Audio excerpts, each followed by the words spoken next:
Elektromobilność wspiera Greenway. Zapraszam na odcinek. Jak się to zrodziło? No gdzieś z 1,5 roku temu dał mi się tata przejechać, bo kupił Leafa, też zauroczony samochodem elektrycznym. Dał mi się przejechać, ja mówię, po 20 sekundach jazdy, mówię, chcę to mieć.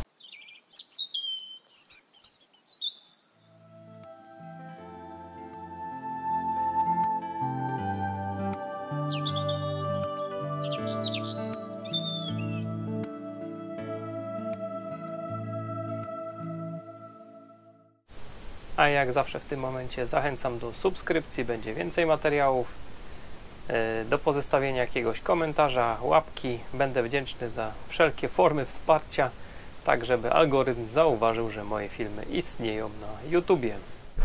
Auto naładowane na 100%, startujemy ze Skawiny, 142 km nam projektuje. Zobaczymy, jak to tutaj nam przebiegnie. Zegary pokasowane, ruszamy. A tutaj mamy dowód, że auto z Ameryki, to samo co w Fiaciku. Próbujemy dojechać do Zakopanego. Oczywiście auto miejskie, ale my lubimy wyzwania, także ciągniemy. W prawo Bęczarka, a już tu widać karczma Bida.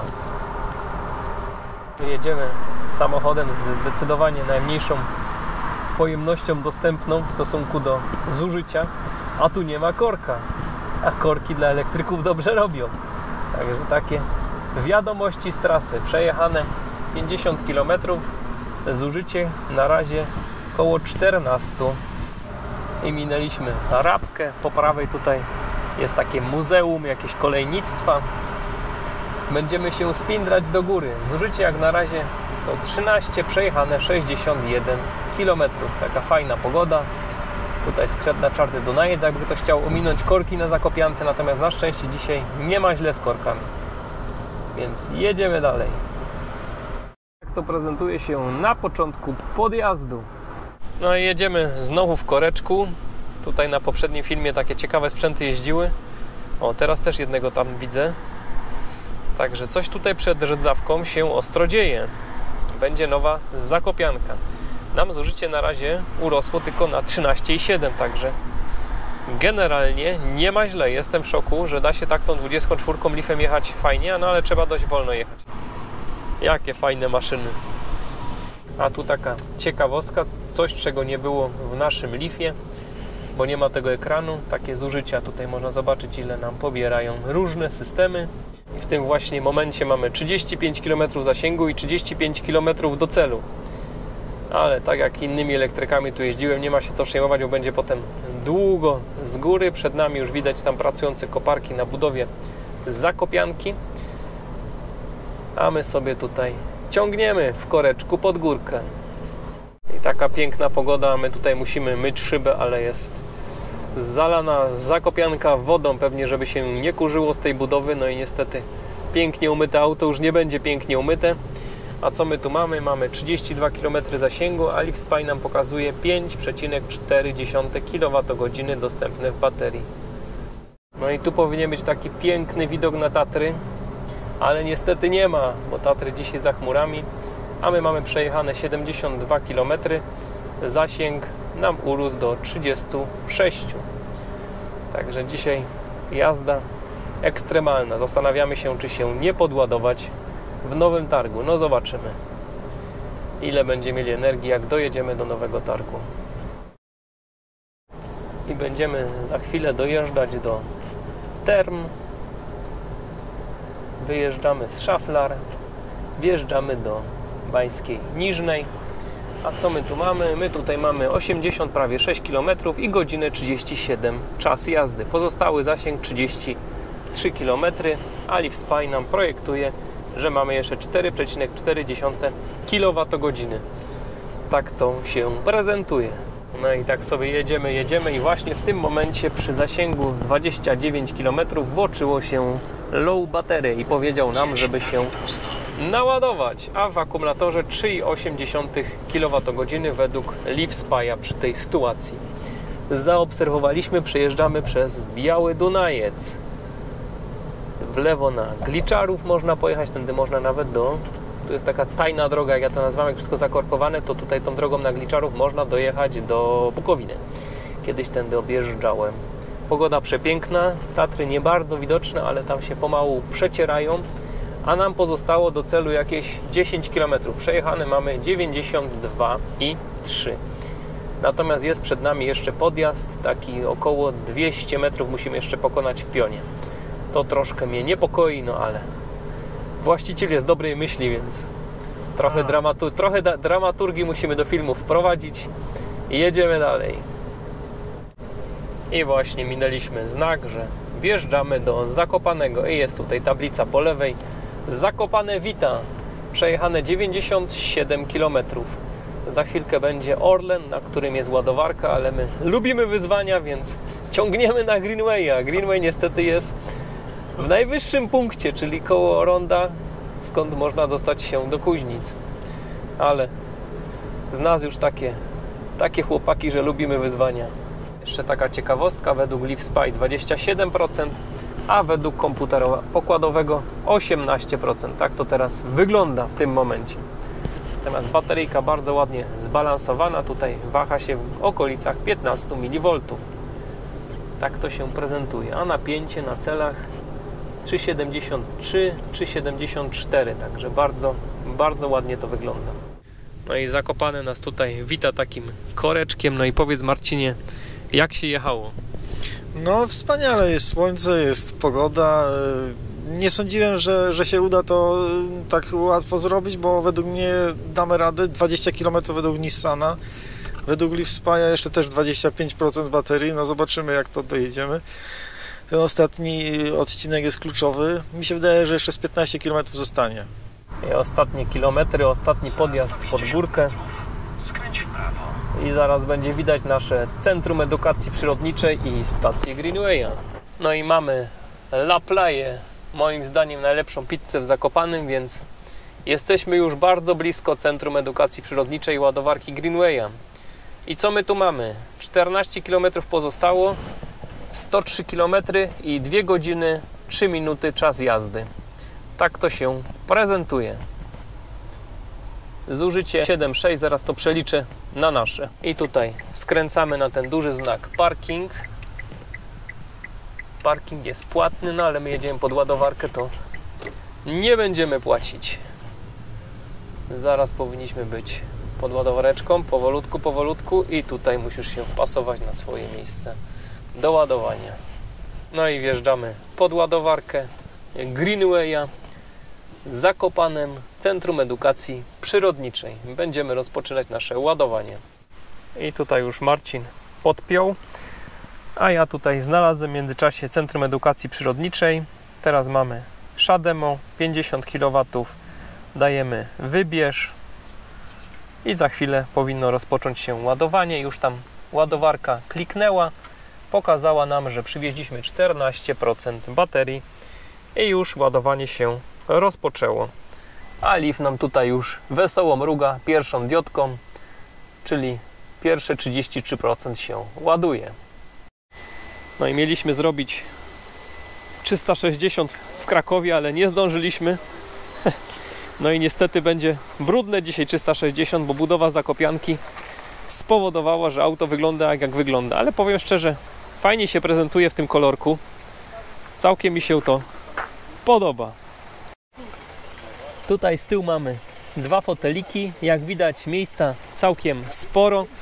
Bagażnik, jak to w Leafie, też całkiem obszerny. Tutaj jakieś 2 rowerki, jakieś sprzęty, kabelki. Także Leaf całkiem pakowne, fajne auto. Z ciekawych funkcji, poza na przykład tempomatem, auto ma też kamery 360, czyli kamery w lewym lusterku, w prawym lusterku,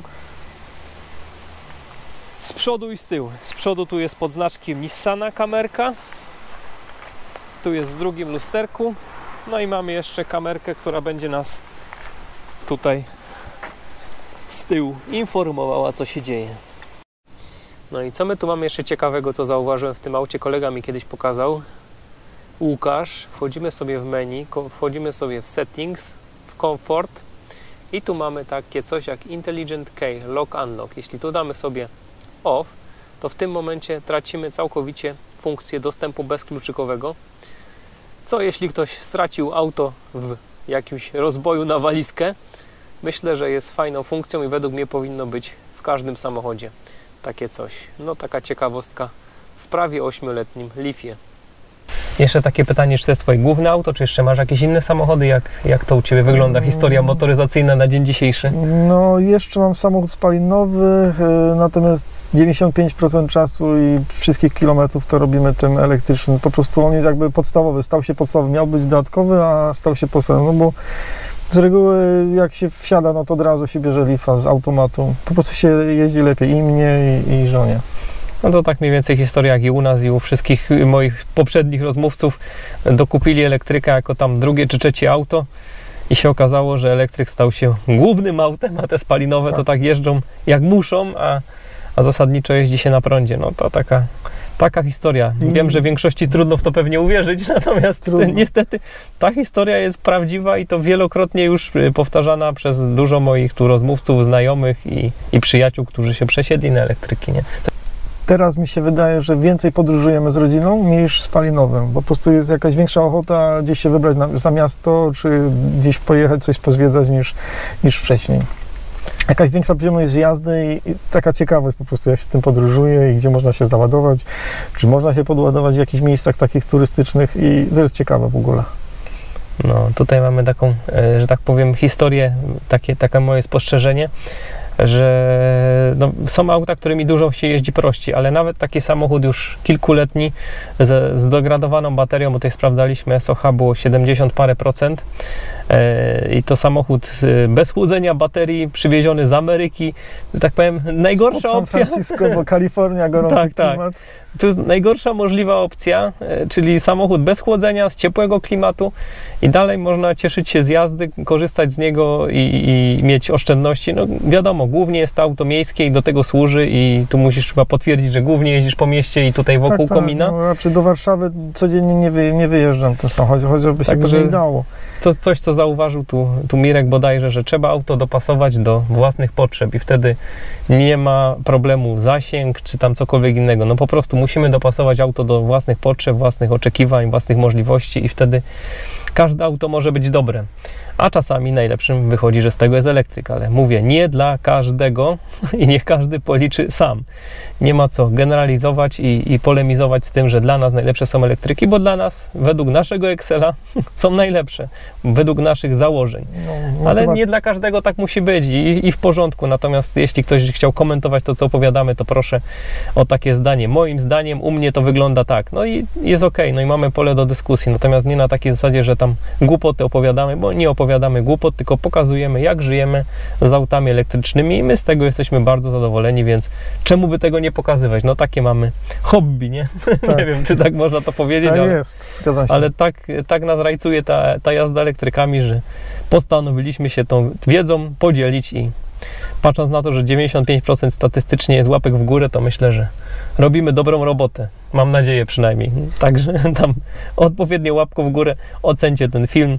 Będę wdzięczny za wszelkie formy wsparcia, tak żeby tam algorytm zauważył, że taki film pojawił się na YouTubie. Wersja przy ładowarce wewnętrznej 6 kW, pompie ciepła, no to około 40-45 tysięcy kosztuje, mniej więcej tak. No zależy jaki przebieg, to ma 150 tysięcy, więc to trzeba też brać pod uwagę, ale stan baterii i tak dalej, no średnio około 40 tysięcy myślę, że można ten samochód kupić. Czyli jedziemy teraz, będziemy jechać autem, które ma prawie 8 lat na karku i ponad 150 tysięcy, więc według niektórych już powinien dawno być zutylizowany.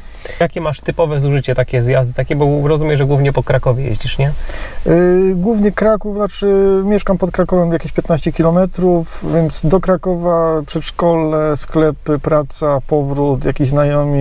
Czasami też poza miasto wyjeżdżam, ale średnio zużycie na ostatnie 1000 km to mi pokazuje, że jest to gdzieś 11 kWh na 100 km, więc...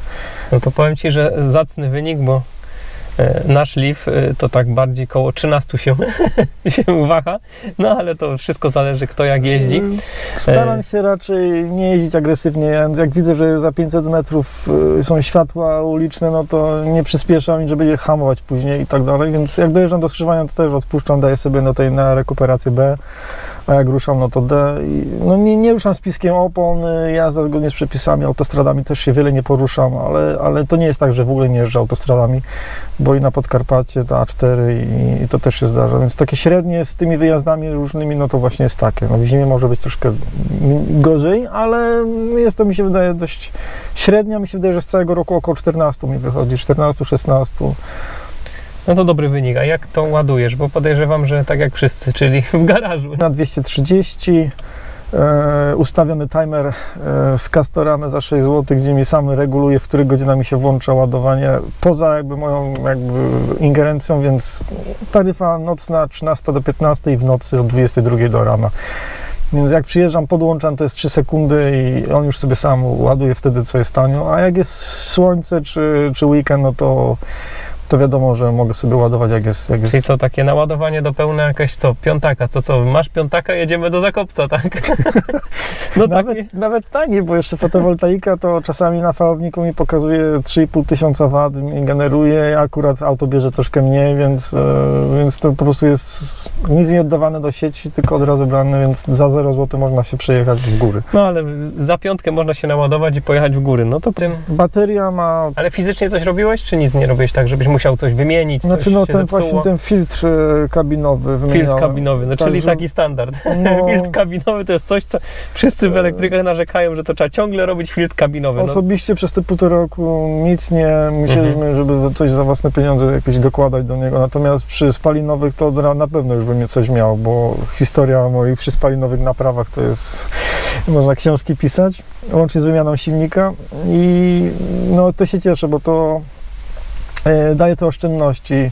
Tak policzyłem średnio, przez te 20 000 kilometrów, to oszczędność jest gdzieś 6300, to co bym jeździł spalinowym, a tym po prostu za ten ostatni okres i już nie licząc napraw, bo generalnie w spalinowym na pewno by coś wyszło, a tutaj generalnie no bezproblemowo. Póki co odpukać jak najdłużej. A my już kończymy nasze ładowanie pod Centrum Edukacji Przyrodniczej na stacji Greenwaya. No i pytanie, które się wiecznie powtarza, ile to kosztowało? Więc tutaj w przebitce dam cennik. Natomiast nas to ładowanie dzisiaj nic nie kosztowało, ponieważ naszym partnerem został Greenway i Greenway nam zasponsorował dzisiaj ładowanie na tej stacji. Za co oczywiście serdecznie dziękujemy. Dziękujemy. Ja też dziękuję. No i tutaj przeliczałem, że według komputera zużycie razy zasięg zużyliśmy około 13,7 kWh, a przeliczając ze stacji jakieś 14,3 kWh na dystansie tych 103 km. Także kończymy ładowanie, bateria prawie pełna i będziemy wracać do Krakowa. No i mamy 100% i zabieramy się za powrót, a tutaj po tym szybkim ładowaniu nam projektuje, że mamy dostępne 15,3 kWh, natomiast naładował się tylko według LiveSpy na 92%, a przy wolnym ładowaniu ładował się na więcej procent. No taka tutaj specyfika tego samochodu. Z ciekawostek jeszcze to auto ma system kamer 360, także fajne wyposażenie. Podgrzewana kierownica, fotele, światła tutaj albo LEDowe, albo ksenonowe generalnie dobrze świecą. Zaraz Wam tu zaprezentuję. Robi robotę samochodzik i bardzo fajny audio Bose. I startujemy, nauczył się naszego stylu jazdy, czyli jazdę pod górkę i projektuje nam 108 km zasięgu. I tutaj taka obserwacja z Leafa. Generalnie ja ładowany na 100%, Leaf nie odzyskuje energii, także teraz będziemy marnować klocki hamulcowe. I taka szybka próba. Tak to się rozpędza w ruchu miejskim z 30 do 50. I tak to mamy 107 km z włączonym ogrzewaniem, tutaj przypomnę pompa ciepła, a teraz wyłącz ogrzewanie i bez ogrzewania 114, a biorąc pod uwagę, że tu nam pokazuje 8 stopni, bo jest naprawdę zimno, no to 7 km zasięgu, także przy takiej małej baterii ta pompa ciepła zdecydowanie robi robotę. No i w porównaniu z naszym Leafem, gdzie jest podstawowa wersja, podstawowe światła H4 czy tam H7, nie pamiętam, no to tutaj ta wersja z USA na bogato świeci dużo lepiej. No i udało się dzisiaj posadzić prawie 5 drzewek. W moim Leafie czasem udało mi się nawet 5. To jest znak temu, że umie jeździć ekonomicznie. Na zewnątrz 8 stopni, także całkiem zimno, a my tutaj dowieźliśmy 34% jeszcze w baterii. Całkowity dystans dzisiaj to 207 km i na powrocie 47 km zasięgu, także zasięg na powrocie to jakieś ponad 150 km, a zasięg do góry to 100 kilka. Co nam tu pokazuje? Zużycie koło 11 na powrocie i 4 godziny czas jazdy i tutaj części postojów. Tak to się tutaj prezentuje, a gdybyśmy się chcieli teraz naładować, no to możemy to zrobić w 4 godziny 30 minut ze zwykłego gniazdka. Tak nam tutaj auto projektuje i pokazuje. Jeszcze przy okazji chciałem zachęcić do odwiedzenia kanału Marcina. Tam też są różne treści na temat samochodów elektrycznych, testy, także linki damy jak zawsze w opisie. Zapraszam. A jak zawsze na koniec bardzo dziękuję za uwagę, zachęcam do subskrypcji i do zobaczenia. Cześć!